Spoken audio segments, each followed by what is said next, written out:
I'm Yasmin Gagne. I'm Josh Christensen. And this is Most Innovative Companies Video Edition. So, Josh, do you own any Shark Ninja products?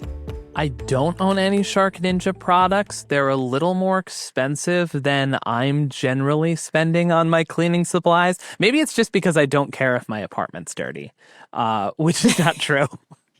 Which is not true. But no, I don't. I like some of their products. I think the slushy machine is like number one on my list of products I want to have. What about you? Well, I think we're going to test one out soon, right? Oh, yeah. We've definitely got some products, but those won't be my personal products That's that fair. I take That's home. I fair. have journalistic ethics, yes. They'll be for the office, but I will be making slushies in the office. You will be making slushies, yeah. What flavor? Oh, Coke slushie? Coke slushie never turns out as well because my favorite thing about a soda is the bubbles. It's not so much the flavor. I like a carbonated, crisp soda. Man, I just want to make like a pina colada. I just want like a frozen I don't know what that is. Famously don't drink. I know, but it's coconut and pineapple and rum, but you don't have to have the rum. We can make virgin pina coladas for you. You have such a disgusted look on your face right now. Yeah. Oh my God. Coconut. Ugh. Anyway. You didn't know that it was coconut Josh, in a pina colada? Idea. I have no idea. I'm not a cocktail guy like There's you. a very famous song about it. I know. So I know the song. But they don't say what's inside the drink. That's true. The lyrics don't give the recipe to a pina colada. That's what I'm saying. Like, I know it exists, but... Anyway, the reason we're talking about Shark Ninja is because we've interviewed the company's CEO and co-founder. So perhaps you've purchased a Ninja blender or a Shark hair product, which some call a Dyson dupe. What you may not realize is that both are made by the same company, Shark Ninja. The company made our Most Innovative Companies list this year, and I'm just going to quote from the write-up by By Design's host, Mark Wilson, because he says it a lot better than I do. The company and its 1,100-person global design and engineering team has become one of the most sophisticated manufacturers of domestic appliances on the planet. Shark Ninja has more than doubled its product portfolio in 2024 as part of a massive brand expansion involving categories ranging from outdoor gear to beauty to home. So here's my interview with CEO and co-founder Mark Baracus about all this. This is an extended cut of this interview that you can only see on YouTube, but we do have a bunch of other content on our audio-only version, so go to Apple Podcasts or Spotify or YouTube Music if you want to hear more. And also be sure to subscribe to Fast Company's YouTube page. You can click the button right down below so you don't miss a thing. And now, my interview with Mark Baracus. So Shark Ninja's been expanding its product portfolio. I know it was like a vacuum company beforehand. Then you started releasing hair products. Tell me about the products and sort of product categories that the company has expanded to, and also why. Yeah. Well, it starts with where do we get our innovation from? And the innovation comes from identifying known or unknown consumer problems. You know, you could be a consumer products company and you could build your product roadmap off of a core technology. And if you do that, it will lead you just in the places that core technology is applicable to. You know, our core technology is we want to find the next consumer problem. And so we think there's an endless number of consumer problems to be able to solve, which is why over the last 17 years, we've gone into 37 different product categories. I mean, if you're inside of Shark Ninja, we're focused on any given day on making robots, on, skincare, on outdoor cooking, on hair care, on cleaning, on air purification, on fans. So I guess that's what I mean. Like, do you have somebody coming to you and being like, I want to curl my hair and also I need a slushy machine? You know what I mean? Like what? Well, look, we have a team of consumer insights researchers that are constantly looking at online reviews, negative sentiment, social media sentiment. We have people that are in consumer homes every day. They're in restaurants, they're in commercial environments, and we're constantly mining the next problems to be able to solve. On any given quarter, we will run things called hack weeks where we'll set up a team of 8 to 10 people and we'll have them go and hack on a particular problem or idea that they have. And that could range from the consumer's doing something outside the home that they're not able to do inside of the home, like the example you just gave on the slushie. Or, the consumer might have to go to a med spa, and we can develop an LED infrared cryo mask for them to be able to do it at home. So we're looking at kind of constantly, how do we find things either that the consumer is doing out of home that they can do in home, or that there's a problem or an unmet need with something that the consumer has in their home? That makes sense. Kind of. I read Shark Ninja's planning on introducing 25 new products this year, which is wild. What does your product roadmap generally look like? Like, how long does it take, between having an idea to completion, putting it on the market? Yeah. So we launch, as you said, 25 new products a year, and that's not a new color or a new knob. I mean, that's a new ground up product from scratch. We'll start with a pipeline of anywhere from 50 to 60 ideas, and we'll put those ideas into a funnel. And that funnel will eventually, weed itself out, either because the technology might be something that we might not have right now.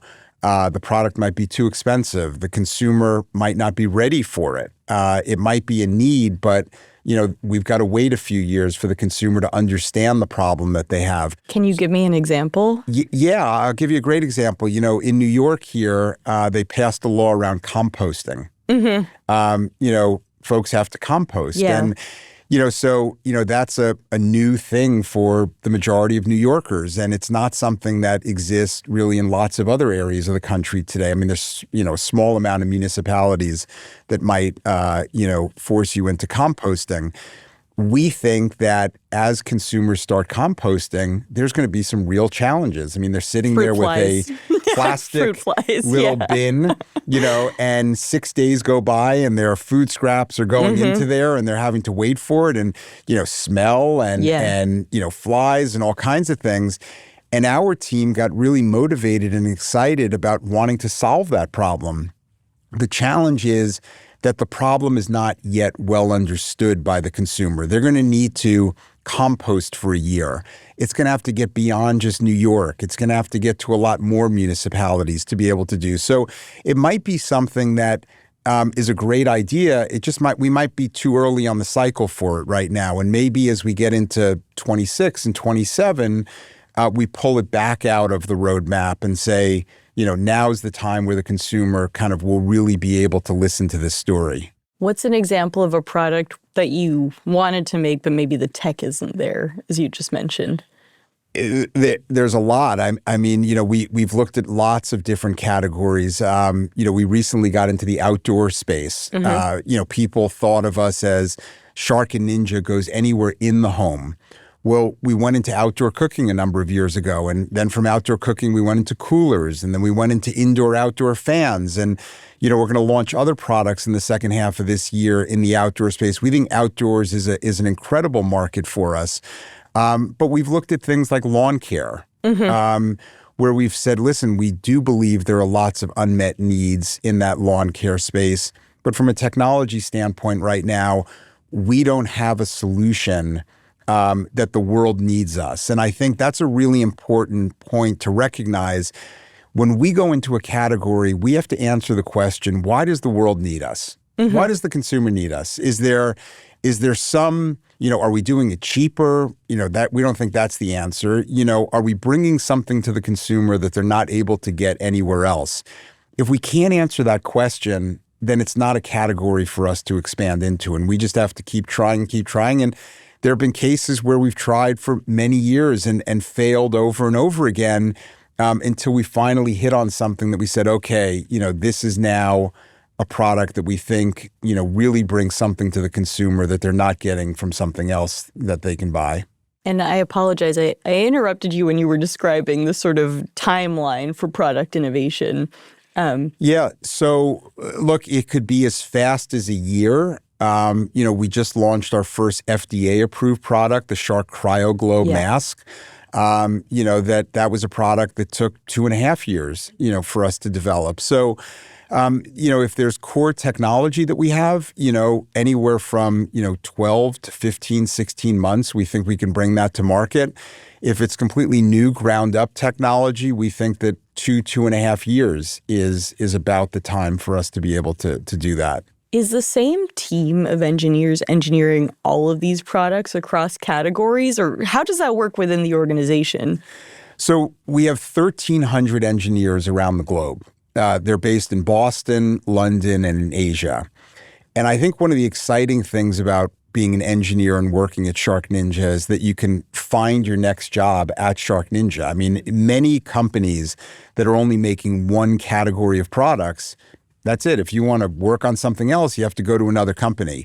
If you're an engineer that's working on hair care and you're interested in thinking about outdoor cooking, you can go on the outdoor cooking team. Mm-hmm. You can switch to the robotics team. You can switch to the slushy team or the air fryer team or the air purifier team. So I think what's exciting is that, we have a lot of movement of engineers. We have engineers that have moved from Boston to London or London to Boston or London to Asia. So we're constantly cross-pollinating ideas across the global engineering teams. But, it's not even just the scale and the number of engineers. It's the different skill sets and competencies. I mean, there's mechanical engineers, electrical, software, mechatronics, app IoT.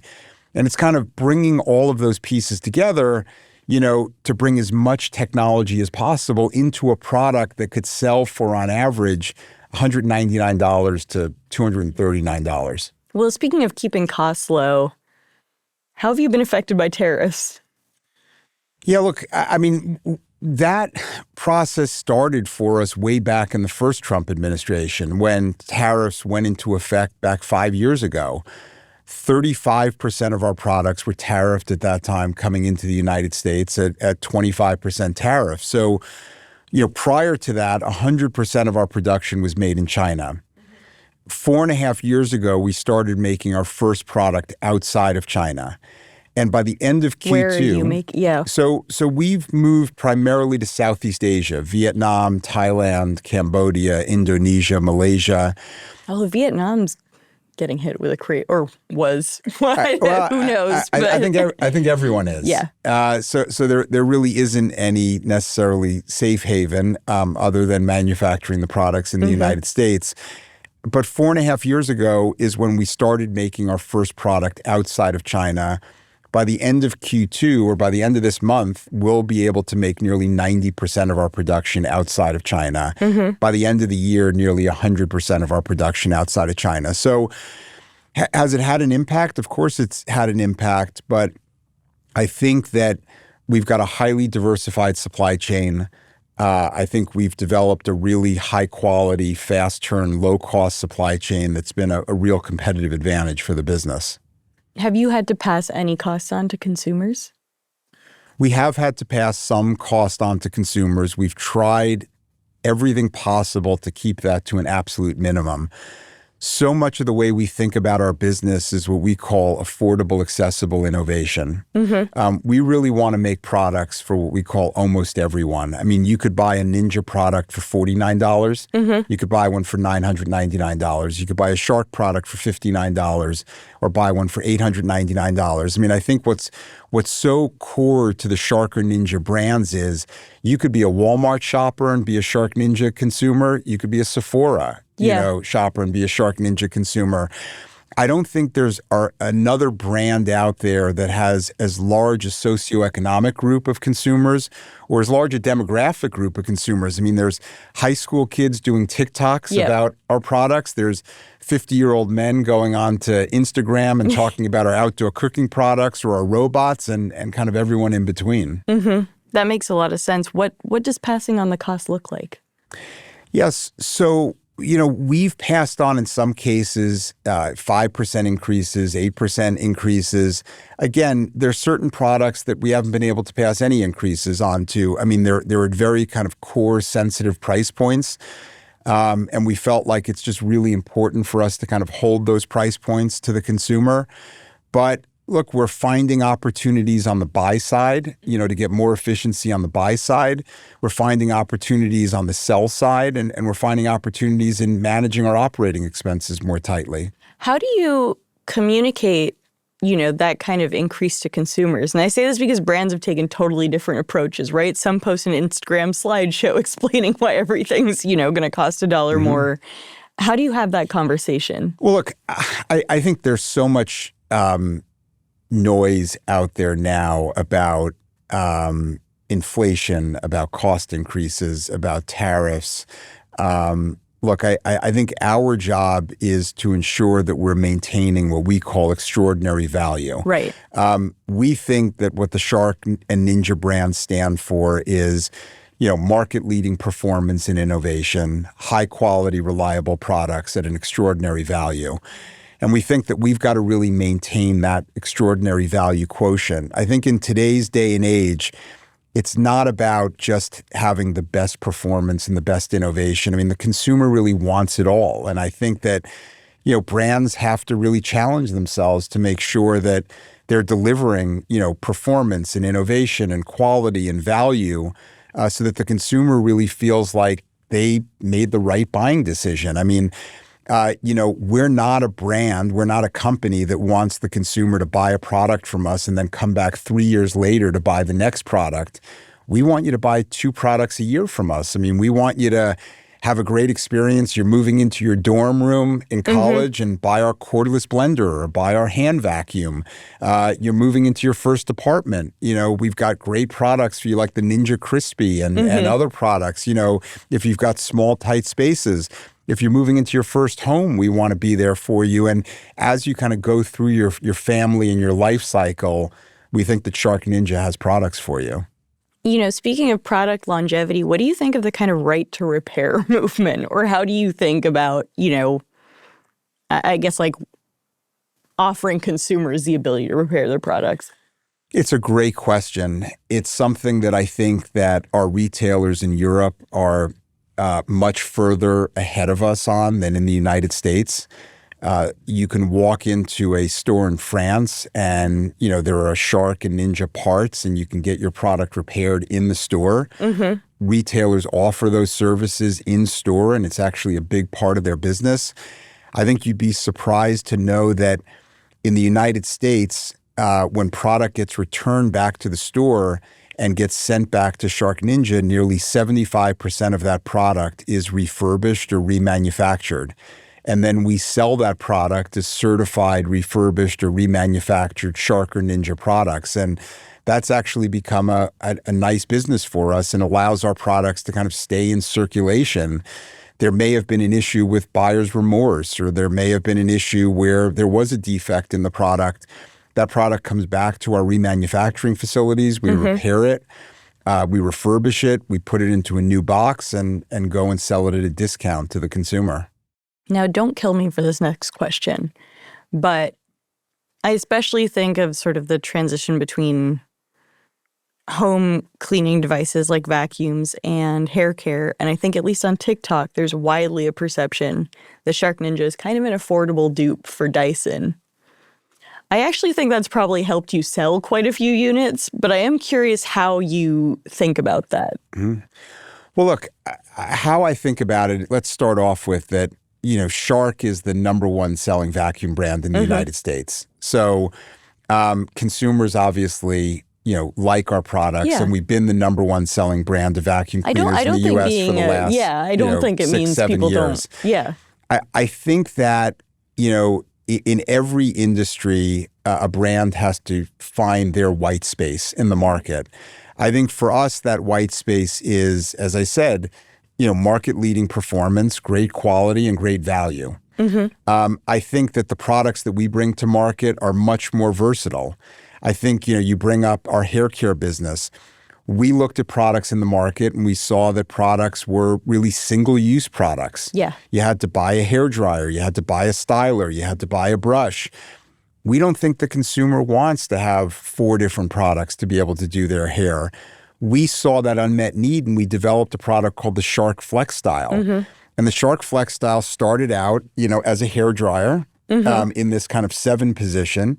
And then we said, well, what if it could flex up and could then become a styler? And you could put onto that styler a curler, a brush, all kinds of other accessories on it. What we found is what consumers said is rather than the 4 items that I have to use a dryer and a styler and a brush and a straightener, Shark now has a product that does it all. And I think that is what has been hallmark to our business, is that consumers see the versatility that Shark is bringing, the performance that Shark is bringing, the quality that Shark is bringing. I was on an interview 2 weeks ago with CNBC, and the reporter that was interviewing me said that, I've had my Shark vacuum forever.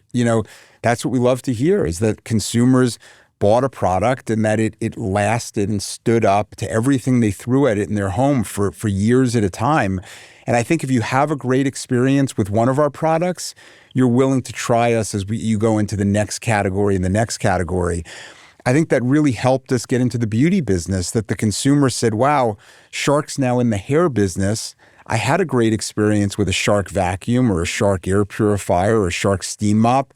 Let me now try them in hair care. They had a great experience in hair care, and now they said, wow, Shark's in skincare. Let me now try the product in skincare. And I think the Ninja brand is exactly the same thing. We've developed not one, but 2 $3 billion brands. I mean, I think that's an extraordinary thing in consumer products. I mean, consumer products, you talk about a brand that may have scaled to $400 million, $500 million. We've never acquired $1 of revenue in the company's history. We've grown all organically, and we've built these 2 multi-billion-dollar brands. In terms of the sort of marketing challenge you face, you have products across a lot of categories and in a lot of different wholesale stores, right? Target and Sephora, for instance. How do you prioritize things? How do you think about different channels? Just tell me about that process. I don't think we think about different channels. I think we think about different consumers. I mean, everything starts with the consumer. In 2009, I wrote a mission statement for the company, which was positively impacting people's lives every day in every home around the world. I think in a lot of companies, you kind of take that, you put it up on the wall, and you forget about it. I think at Shark Ninja, we ooze that, and everything we do is centered around, are we positively impacting the consumer? So you talk about different retailers. We sell our products in every major retailer in every major market. We're one of the most searched brands on Amazon. We have a robust direct-to-consumer business. We want to be relevant wherever the consumer chooses to shop for our products. Where do you sell the most? We sell the most online. Online has continued to grow throughout time, but, brick and mortar is still a very sizable portion of our business. But if you think about when I said that we want to be relevant wherever the consumer chooses to shop, it's our job to create disruptive innovation. It's our job to create consumer demand through viral marketing. And ultimately, it's up to the consumer to decide where they want to shop for the product, whether they want to shop at a brick and mortar store or online, or they want to go direct to consumer. We just want to be relevant wherever they choose to shop. On the marketing side, I think what's so interesting is, we were a company 16 years ago that only marketed on long-form infomercials. I mean, my partner and I at the time, we didn't have any money, and so we would run 30-minute TV infomercials. Were you in the infomercials? My partner was in the infomercials. He was a much better salesperson than I was. But, we would develop demonstrations, but it all comes from kind of understanding these unmet consumer needs.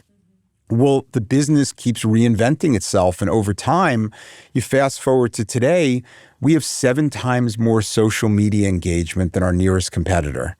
I mean, our products, not only go viral on social media, but they generate a tremendous amount of user-generated content. I mean, we have a product you're probably familiar with, the Ninja Creamy. It's an at-home ice cream maker. We're dying to test it in this office. And, the Ninja Creamy, 99.5% of that content this year had nothing to do with Shark Ninja. That was just consumers that bought the product, wanted to tell millions of their closest friends what was their favorite recipe or what were their best hacks on the product or whatever that might be. And so it's really exciting today to see how when you engage the consumer and they get excited about your products, they will start generating user-generated content, to be able to amplify the message. Tell me about the role of testing in product development. How are you doing that? We test everything. Okay. And after we test again. I'll start off, at the prototype stage. I mean, we get an idea and we might, test an early prototype, bring it into consumer homes or have consumers come into our office and use the product. We may just actually develop a box front. The product doesn't even exist. Mm-hmm. We'll just develop a box front and we'll put it in front of consumers and say, what do you think about it? And we'll just start iterating. I mean, product development at SharkNinja, there's no clearly defined starting point and end point. Mm-hmm. There's a starting point, but we want to get in front of the consumer and we want to start evolving the way the product takes shape. I'll give you a great example. There's a product that just came out called the Shark Turbo Blade. It's a bladeless fan, okay? And so we set out to make the world's most powerful bladeless fan. Mm-hmm.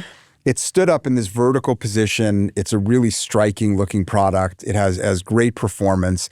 We brought it into the consumer homes and consumers said, wow, it's an interesting product, but it didn't have a wow to it. We use a term in the company where we called threshold of viral. Mm-hmm. Okay, does it have a threshold of virality? Yeah. And so we looked at it and we said, well, what if the product not only could be in a vertical position, but what if it actually tilted and could be in a horizontal position? So we then went and did that in the next prototype. We brought it into consumer homes and consumers said, wow, I would put that at the end of my bed because I'm always cold and my partner's always hot.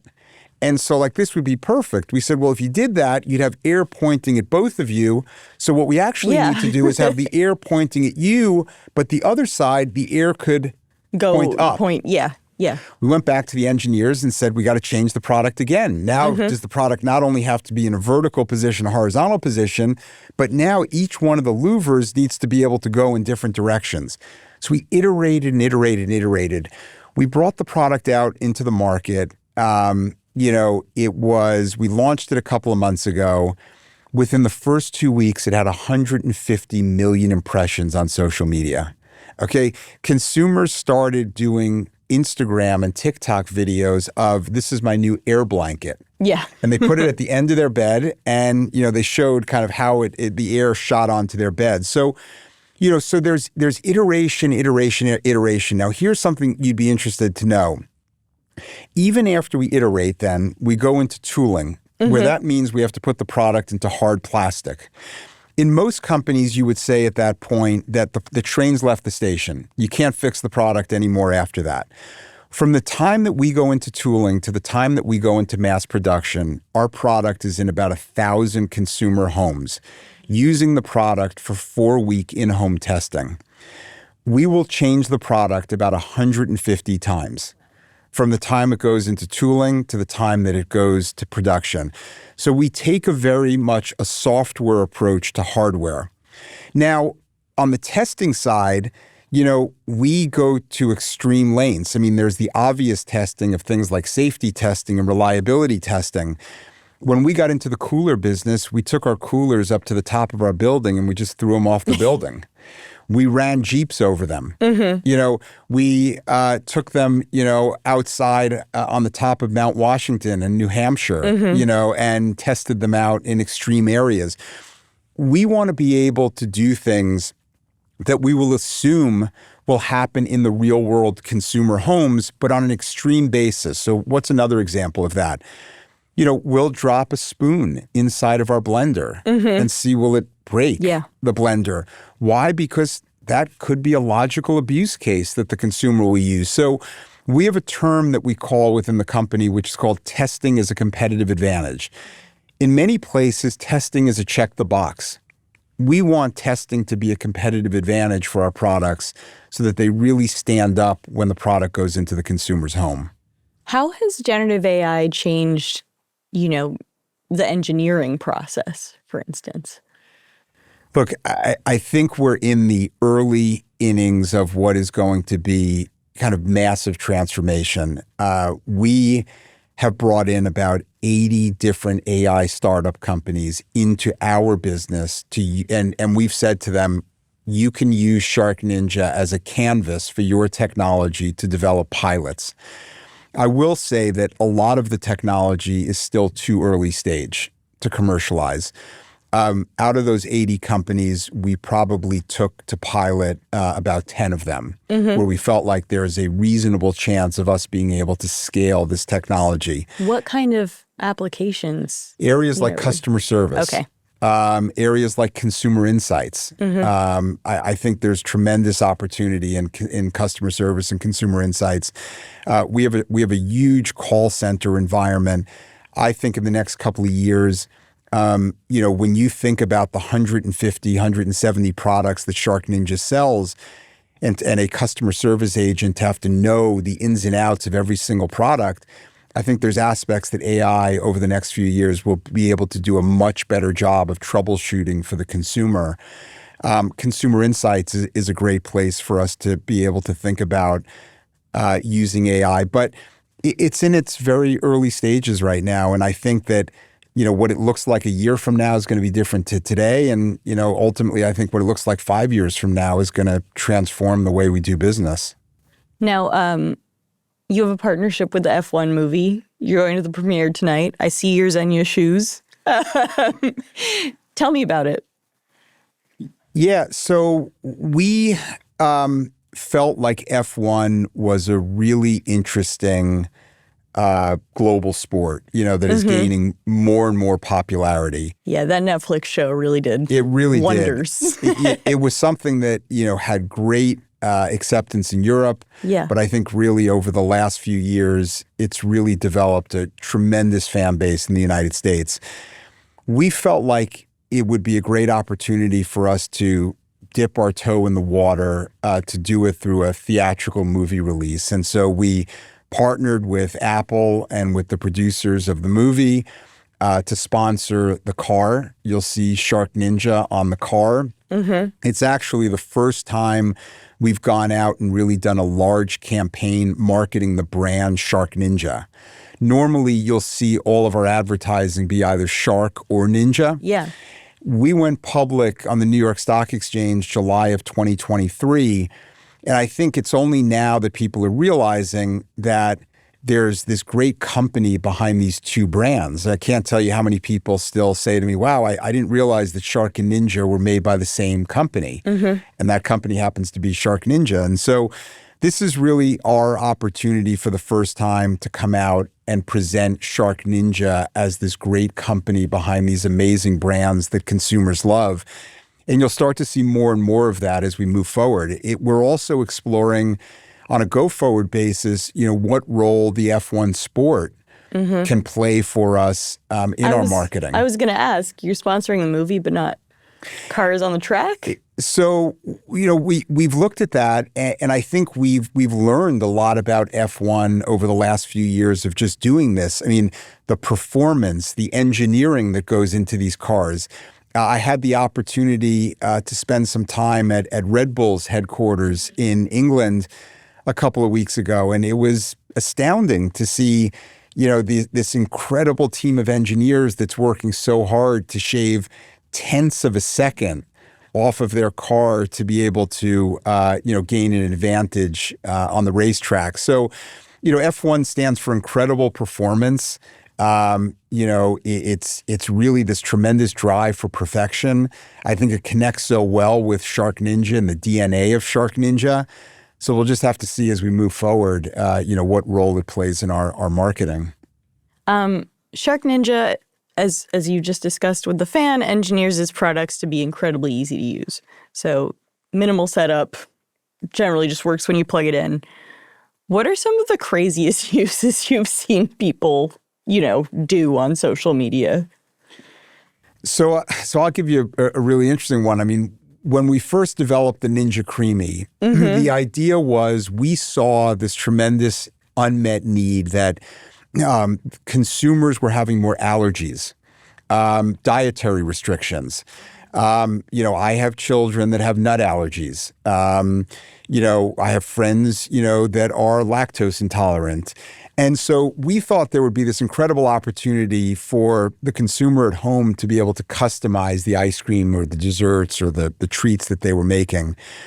What was interesting was consumers started hacking the product themselves, and they started saying, wow, instead of me being able to drink my protein shake after I work out, what if I make it into a creamy? I can turn it into a pint of ice cream, and with 230 calories and 40 grams of protein, I can eat my protein in ice cream in this incredible decadent way.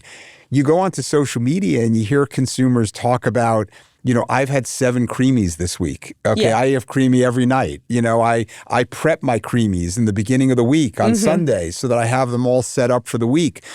I think what's exciting is Shark Ninja's ability to give the consumer the license to hack a lot of our products, to be able to use them as they want to use them and not just how we intend them to use them. So they do that in our kitchen products all the time. They do that in our outdoor products, and they do that in our cleaning products as well. What's the next category you're dying to get into? Wow, we've got so many ideas of new categories to enter into. I mean, the second half of this year in September, we'll be launching a new outdoor category that I think you'll sit there and say, wow, I didn't think Ninja would have gone into that category, but there's a real unmet need for it. There are so many more categories that there are consumer problems in. I can't give away all of those of what they are. You'll have to see. But I think we've publicly stated that we feel like we can enter 2 new product categories a year as we move forward. What's your favorite Shark Ninja product? That's like asking, what's my favorite child? I know. I have 3 children. You. I can't tell you. I'll give and you. And then who's your favorite child? I'll give you a Shark product and a Ninja product. Look, I'm so proud of what the team has done in our skincare space, to make our first FDA-approved product with the Shark CryoGlow. I think there's a huge opportunity for us to expand our skincare business, which enters a whole new set of consumers for us. On the Ninja side, look, I'm excited to see what we've done with the Ninja Slushie. I'll give you a great anecdote. We launched the product globally, and we were selling it to a retailer in Norway. And it was minus 10 degrees Celsius. On social media, consumers found out that the product was going to be available for the first time at this retailer. And there were 300 people that lined up outside waiting to buy a Ninja Slushie in the middle of winter. So when you talk about, products have a seasonality to them. I think if you can get the consumer really excited and deliver something to them that they want to do, but they're not able to do in their home, it doesn't matter what the season is. I mean, they'll run out and they'll line up to buy the products. What are the biggest, I don't exactly know how to ask this, but what are the biggest kind of regional differences you see? Are people in Europe way more likely to buy blenders than people in the US? Or, what are some of the trends? Well, I guess the way to think about that question is we've broken the world down into 3 types of consumers. A consumer in Asia wants something that is small, compact, lightweight, and quiet. That is enormously important for a Japanese consumer. On the opposite end of the spectrum, the American consumer, for the most part, wants power and performance. They might be willing to give up a little when it comes to, noise or size or things like that. But they really want to make sure, can this product deliver? Does it have the power and the performance to be able to deliver? And I think the European consumer is probably somewhere in the middle of those 2 things. And so, we have a large engineering team in London, that has really helped us kind of, as we develop products, bring, a European lens to the products as well. When you look at the 25 new products that we bring to market a year, nearly about 20 of those products are really global products that we'll sell in 27 different countries around the world. What are the 5 that aren't? For the most part, products like upright vacuum cleaners. I mean, in the United States, Canada, the UK, we tend to have more carpet than there is in Europe. Europe will have more hard floors. The American consumer, has pets, and those pets might shed onto carpet, and you need a very aggressive brush roll to get the dirt out of the carpet and to get the pet hair out of the carpet. That's not something that the European consumer is looking for. The European consumer is looking for something that's going to clean hard floors really well. Another example of that might be something like drip coffee. The American consumer is more apt to drink a carafe of drip coffee on a Saturday or Sunday. They'll make 14 cups of drip coffee and they'll pour it into a 16-ounce travel mug and drink it. The European consumer, might be more apt to drink an espresso, a 2-ounce espresso. They're not going to drink 16 ounces of espresso. And so there are, certain kind of regional differences, but, that has gotten to become less and less as really social media has made trends and has made the world just a much, much smaller place. What kind of an impact has social media had on your sales compared to pre-social media? Well, look, if I go back 6 or 7 years ago, and let's say I ran a commercial on NBC at 9 o'clock at night, the only people that saw that commercial were the ones that were watching that show at 9 o'clock at night.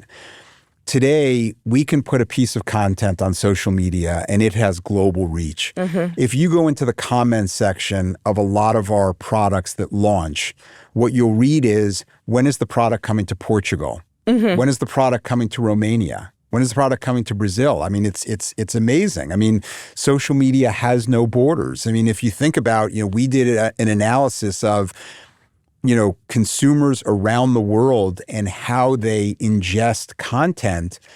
They're ingesting content in English, in the Netherlands, in the Nordics, in the Middle East, in Poland. So if we put a piece of content out there on social media in the United States, that's being heard by consumers all around the world. So it's really helped fuel our global growth. Before we even launch a product in a particular market, there's already a pent-up demand for that. I mean, I gave you the example of, the slushy products in Norway. I mean, that could have never happened 6 or 7 years ago unless we were doing dedicated advertising within Norway. But Norwegian consumers are seeing our products on social media and they're waiting for them, to get to their market. Well, this was great. Thank you so much for coming on the show. Appreciate it.